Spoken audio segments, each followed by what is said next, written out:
In the early 1970s, the Comics Code Authority lifted its ban on monster-themed, horror-themed comics, and Marvel really took advantage of this, not only by launching new titles like Tomb of Dracula and Werewolf by Night, but they also began a series of reprint titles where they could dig into their significant vault of material from the Atlas Comics days, material that they still had the rights to, and reprint some great Golden Age, Atomic Age material by Stan Lee, Jack Kirby, Steve Ditko and others. And it's a great way to get these cheaply.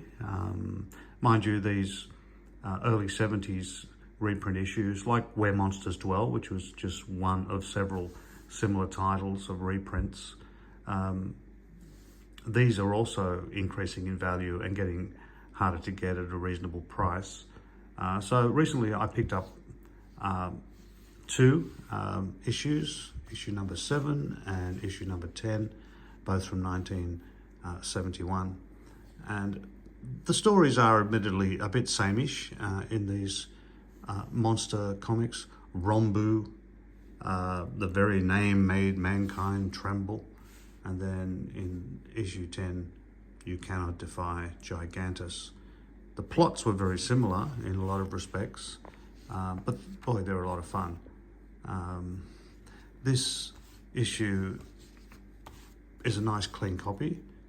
I would say it's a very good copy. It might be fine given the gloss on the cover, but the problem is it's got quite significant spine wear. So this keeps it out of the fine range probably, but it's a solid, very good. I'm happy with it.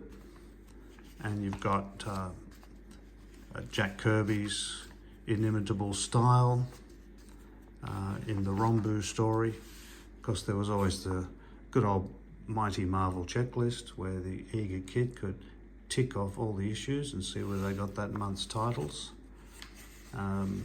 Yeah, I mean, you'd be very fortunate to have all the titles in any given month of Marvel's history. These stories are often divided into parts, so here we have Rombu Part 2. Normally, mankind gets together and manages to defeat these world-threatening monsters. Always a lot of fun to look at the advertisements as well. And then we have, of course, Steve Ditko, the wonderful Steve Ditko, with his very psychedelic style, The Terrible Trap. And after a while you get to recognize the style of these artists, and you can tell at a glance who you're looking at, and gain an appreciation for their particular style of creation, artistic creations. The Thing with Red Eyes, which is not Ditko, but I would say this is probably Herb Trimpe or somebody like that. We'll have to check that somewhere. But great stories, and yeah, great way to get otherwise unaffordable Atomic Age monster comics. Get them in reprint editions like Where Monsters Dwell. This one's a bit more knocked around. There's not as much gloss on the cover, and it's got the price blocked out with a texter. Still got a great cover image.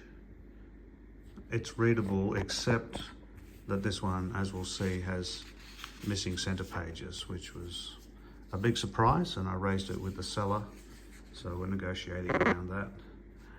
Gigantus, the monster that walked like a man. Well, most of these monsters did walk like men. This is a great, this is very typical of Jack Kirby. The person running away pointing back to the monster with a scream on his face. Very Kirby-esque kind of image that was repeated over and over again, but never really seemed to get old. You can see that there's some foxing here, that sort of staining which is unfortunate and does reduce the value of the comic. But the story value is there, and they're always fun and entertaining. They're not intellectually demanding by any means, but they're good escapist entertainment.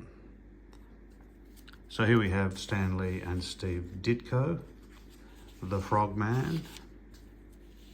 Haven't read this one yet, but and here we see the detached center pages, which immediately knocks the value down to good.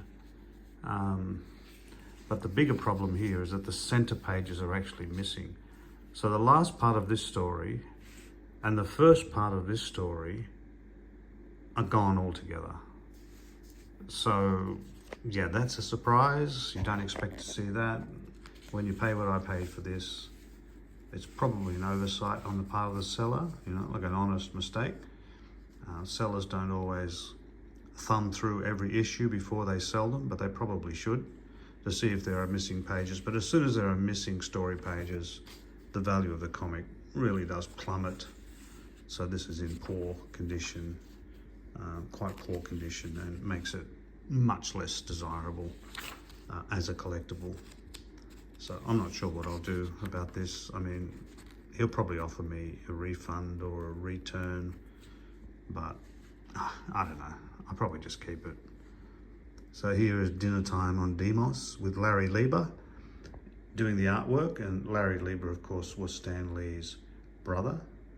Stan Lee's real name was Stanley Lieber, and Larry was his brother, and he did some good, solid early Marvel Comics work before the Marvel Age of Comics was really launched. The Silver Age was launched, and this is looks like a good science fiction story where you often get aliens landing, engaging with humans, and something occurs, some little human foible, which means that the end of the world is somehow averted.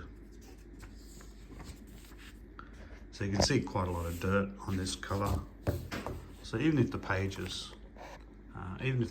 were not missing, this is still not a high grade or high value comic book. Due to not knowing about the missing pages, I've paid more for this than I should have, and probably would not be able to recoup any real value on this. But hey, it's part and parcel of the hobby. Sometimes these things happen. It's no great tragedy. Marvel Monsters. I love them. Where monsters dwell. Bye for now.